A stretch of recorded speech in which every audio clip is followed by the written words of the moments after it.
of the Rings, The Rings of Power, Season 2, Episode 4, Breakdown and Reaction. You're listening to Tea with Tolkien. There are really 3 plot lines in this episode. We've got the Elvish Journey to Eregion, Rhûn, and Pelargir. There are no dwarves, and we do not return to Númenor in this episode, so I'm guessing we will return to them in episode 5. I think it's probably difficult for those who are fans of these specific plot lines to have to wait in between episodes, but I do feel the story is much better preserved when it isn't broken up quite so much as it was in the first season, so I am enjoying this quite a bit more. This episode is written by Glenise Mullens, who was not credited for any of the episodes in Season 1 as far as I'm aware. Let's start with Galadriel and Elrond's journey to Eregion. Traveling and distance. One of the big criticisms for Season 1 is that distances traveled were not well communicated. So I appreciated a few details we were given about this distance between the Grey Havens and Eregion. Elrond says at the beginning of the episode that it is about 150 leagues away, and then we are shown kind of like this beautiful montage of landscapes and map shots to communicate how far they are traveling. I think this worked a lot better than simply teleporting the characters from one location to another. The work of Sauron. When the company comes to a bridge that's been broken, Galadriel immediately sees this as the work of Sauron. Sure, she's correct in this instance, but is he truly the only one capable of this? And I'm kind of wondering, how did he do it? Did Damrod break the bridge? I think it's interesting that Galadriel is really pretty obsessed with Sauron, and I feel like anything negative in her life, she says this is the work of Sauron, which, can't blame her, and it might be, really, he's ruined her life pretty sufficiently. Galadriel and Elrond. There is a lot of tension between Galadriel and Elrond that we have seen in this season so far. Now that Elrond has been made the leader of their company, Galadriel is struggling to accept his authority as this leader. There's definitely a power struggle going on between the two of them. When deciding their course of action after being rerouted by this broken bridge, Galadriel has a vision of evil in the hills to the south. She believes Sauron wants them to take this path in order to ensnare them, and she advises against it. But this is ultimately overridden by Elrond's decision because he is the commander. Elrond refuses to take any counsel from Galadriel because of the ring. He says, this company will not take counsel by that trinket. So he's still pretty salty. The Barrow Downs. Just as Galadriel predicted, Barrow Wights close in on the elf company. This scene is quite creepy and scary, not for children. It is here that we see the elf Vengers shot from the trailer, and then one of the elves is dragged away to his death, unfortunately. They realize they cannot be defeated by any weapons, and so Elrond opens up one of the barrows to retrieve some spears. Now these spears are able to destroy the wights because, as Elrond notes, according to the lore, they can only be returned to rest by the blades with which they were buried. I don't know if you ever watched The Magic School Bus as a kid, but there's that one character who always says, according to my research, and Elrond reminded me of that character in this scene. I thought it was really cute. It's also fun knowing that Robert Aramayo, who plays Elrond, is kind of like the resident Tolkien expert among the cast. So him playing Elrond and being like, well, in the lore, it says da-da-da-da, I thought that was cute. However, this scene was disappointingly short after all the fuss about Barrow Wights. I feel like it probably cost them so much money in CGI for this scene, which felt like it only lasted 10 seconds. At the end of the fight scene, Galadriel marks, of course it was Sauron who awoke the Wights. Once again, girl is obsessed with Sauron. Elrond's distrust of the rings. After the scene with the Wights, Elrond is kind of off-brooding and Galadriel tries to counsel him. She says, I know you believe this ring is deceiving me, but I believe it is guiding me. They have a couple of good lines back and forth here. Elrond says, is there no point at which the cost of victory becomes too great? And then later Galadriel says, I promise you there will be more painful sacrifices. When she says this, she foresees the fall of Eregion, and we get a couple of really interesting shots that kind of flash across the screen. We see Sauron's crown, Elrond held by orcs with a blade to his throat, Celebrimbor thrown down to the ground, and Lord Halbrand in armor. After this vision, Galadriel implores Elrond to put defeating Sauron before all other causes, even her own life. He refuses to make any decision counseled by the ring, but eventually he does concede, saying, "Defeating Sauron will come first, even before you." An army of orcs.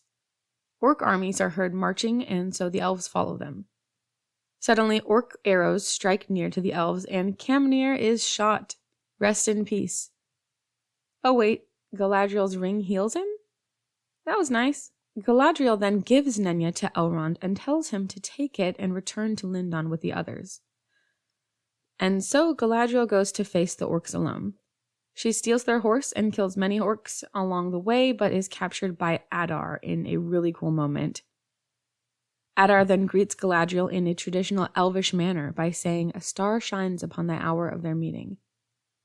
I loved this ending, and it made me super excited for next week when we finally get to see episode 5. Now, one last thing about this storyline. As they are leaving Galadriel behind, one of the other elves remarks that Galadriel sacrificed herself for them, but then Elrond argues that Galadriel sacrificed herself to save the ring only, not to protect her friends, and he still seems super bitter about it.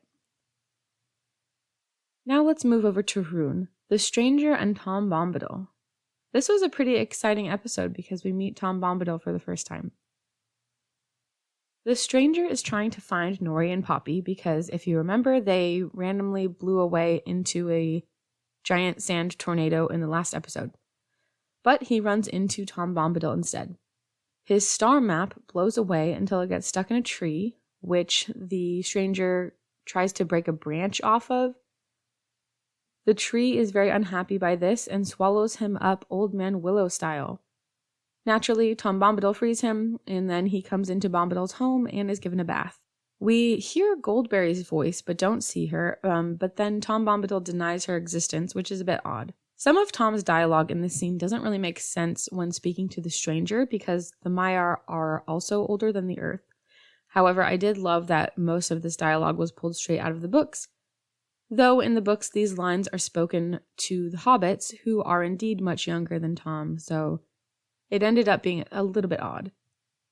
The Stranger asks Tom Bombadil to teach him how to wield a staff, and Bombadil says he has to prove himself first.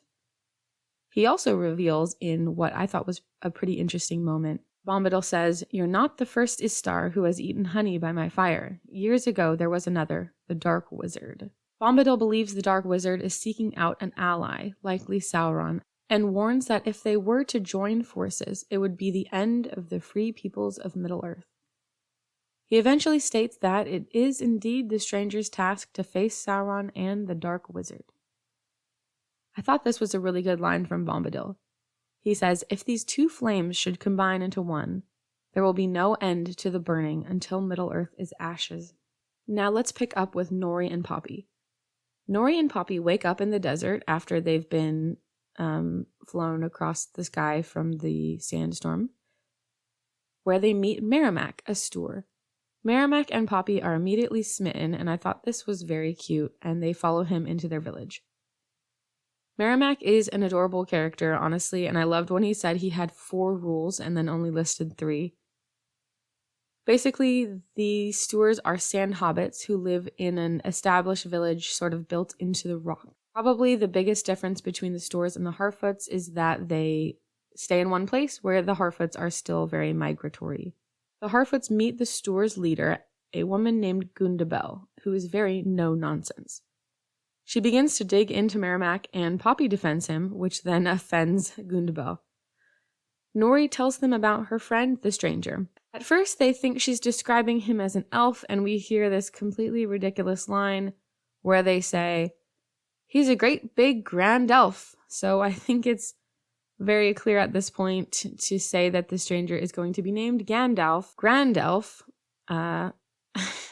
Once Nori clarifies, though, that he's not an elf but a wizard, this causes a huge commotion because, as they say, the only wizard under these skies is the Dark Wizard. Later, the Harfoots name drop Sadok Burrows, and Gundabel recounts a legend about one of their Stoors who is named Burrows, And we discover that his plight is related to Poppy's walking song, so there is apparently some big destiny at work for the Harfoots. The big folk, including Mad Max, arrive in the Stour village, demanding to know the whereabouts of the Harfoots. Gundabel has a very lovely change of heart and won't give up the Harfoots, so the trackers threaten them but leave. The last major plotline of this episode is Pelargir and sort of the events that occur in the woods surrounding Pelargir. We pick up where a search party has been put together to find Theo.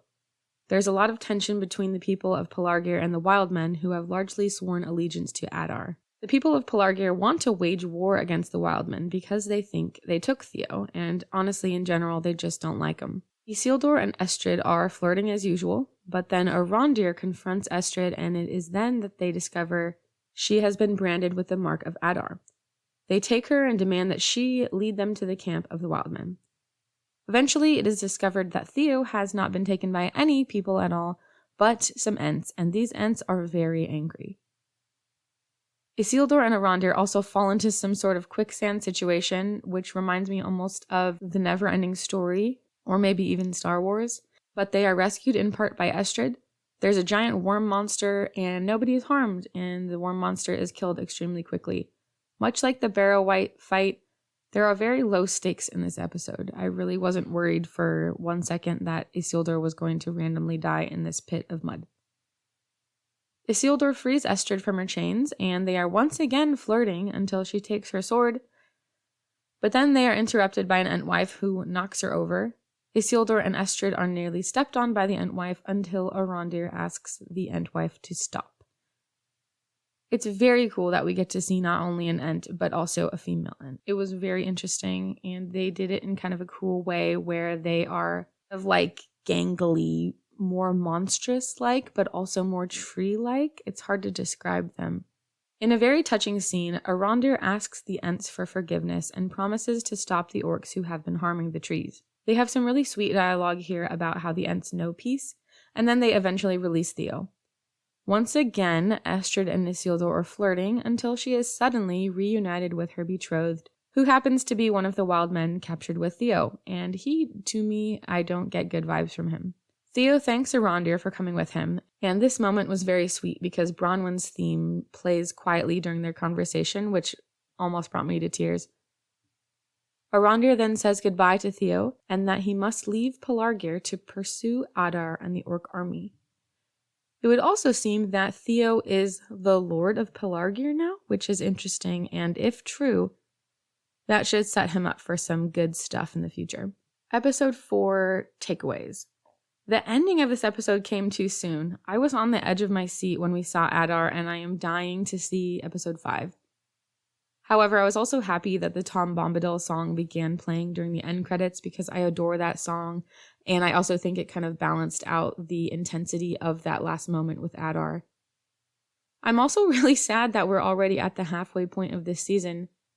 Soon we'll be back to waiting around for the next season, which breaks my heart, though I'm sure we'll have much to chat about during the next long wait. Tom Bombadil and the Entwives are two things that I never thought we'd see on television, so I'm very curious to hear what you all thought of them.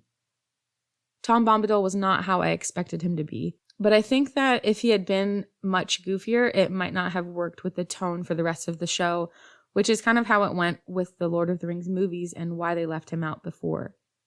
I still think he probably shouldn't have been adapted in the first place, but if we had to get him, I'm glad they could get Rory Kinnear to play him because he's doing a lovely job. I'm also glad that we're finally making some progress in the Rhûn storyline as well. However, this episode was rough because we didn't get to see any Celebrimbor, but I'm assuming we'll see him again soon. Thanks so much for listening. I'd love to hear what you thought about episode 4 of season 2. And I'll see you next week for episode 5.